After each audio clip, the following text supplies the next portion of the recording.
Dear students, आज की इस वीडियो में हम मैटेरियल नाउन से पहले इंग्लिश ग्रामर में जो आर्टिकल यूज किया जाता है या फिर नहीं किया जाता है इसके बारे में सीखेंगे। बच्चों, सबसे पहले तो आपको ये पता होना चाहिए कि मैटेरियल नाउन कौन से होते हैं। देखिए, मैटेरियल वो चीज़ें हैं जिससे कोई दूसरी चीज़ बनाई जाती है। जैसे कि हम अपने घरों में देखते हैं बहुत सारे बर्तन रखे हुए हैं, तो वो बर्तन किससे बने हुए हैं? या तो लोहे से, या चांदी से, या मिट्टी से। तो ये जो लोहा, चांदी, तांबा, मिट्टी, ये क्या हैं? ये मटेरियल ही हैं जिससे चीज़ें बनाई जाती हैं। तो हम इन्हीं वर्ड्स को बोलेंगे मटेरियल नाउन। मतलब कोई भी चीज़ है जिसको हम छू सकते हैं, महसूस कर सकते हैं, वो क्या हैं? वो सारे मटेरियल हैं। तो ये जो मटेरियल नाउन हैं, ये जब इंग्लिश सेंटेंस में यूज़ किए जाएंगे और जब ये सामान्य अर्थ में यूज़ किए जाएंगे तो वो अनकाउंटेबल होते हैं, इनकी गिनती नहीं हो सकती। और जब अनकाउंटेबल फॉर्म में जब मटेरियल नाउन यूज़ किया जाएगा तो उससे पहले कोई भी आर्टिकल यूज़ नहीं किया जाता है। आइए, इसको समझने के लिए मैं आपको यहाँ कुछ एग्जाम्पल दे रहा हूँ। आप सबसे पहला एग्जाम्पल देखिए। फर्स्ट एग्जाम्पल में लिखा हुआ है, chair is made of would. इस सेंटेंस में बताया गया है कि चेयर का निर्माण लकड़ी से होता है। तो यहाँ लकड़ी क्या है? लकड़ी एक मटेरियल है। तो यहाँ लकड़ी काउंटेबल फॉर्म में नहीं है, यहाँ अनकाउंटेबल फॉर्म में है। बस जस्ट इतना बताया गया है कि जो चेयर हैं वो लकड़ी से बनती हैं, लेकिन यहाँ काउंटेबल मतलब लकड़ी को काउंट नहीं कर रहे कि 1 किलो लकड़ी से बनी हुई है या 2 किलो लकड़ी से बनी हुई है।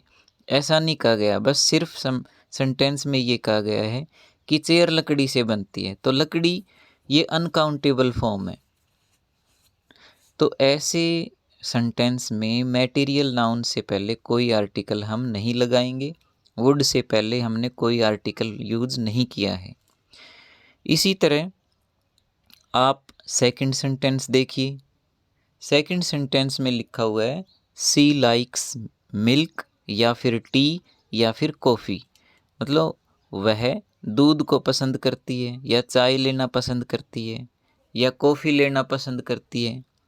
तो देखिए, चाय, कॉफ़ी, दूध ये क्या हैं? ये मटेरियल ही हैं, लेकिन यहाँ काउंटेबल फॉर्म में नहीं है, अनकाउंटेबल फॉर्म में है।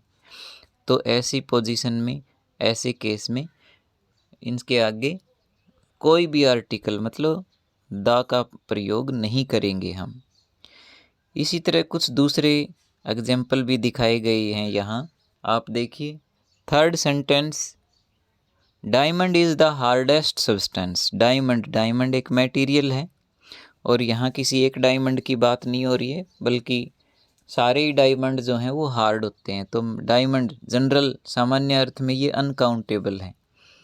तो ऐसी पोजीशन में डायमंड से पहले हमने दा नहीं लगाया, ना ए लगाया है, तो आर्टिकल यूज नहीं करेंगे। मटेरियल नाउन से पहले आर्टिकल यूज नहीं करेंगे। इसी तरह फोर्थ सेंटेंस देखिए। फोर्थ और फिफ्थ में लिखा गया है, electric wire are made of copper, या फिर copper is good conductor of electricity. तो कॉपर क्या है? कॉपर एक मटेरियल है जिससे वायर बनाई जाती हैं। तो कॉपर 1 किलो 2 किलो ऐसे काउंटेबल फॉर्म में नहीं है। बस ये बताया गया है कि कॉपर से बनने वाली जो वायर हैं वो कंडक्टर होती हैं। तो ये सामान्य अर्थ में यूज़ किया गया है। तो यहाँ दा का यूज़ या किसी और आर्टिकल का यूज़ नहीं करेंगे। तो बच्चों, आपको ये रूल समझ आया होगा। अगली वीडियो में आर्टिकल का एक नया रूल आपको मैं बताऊंगा। Okay, thank you.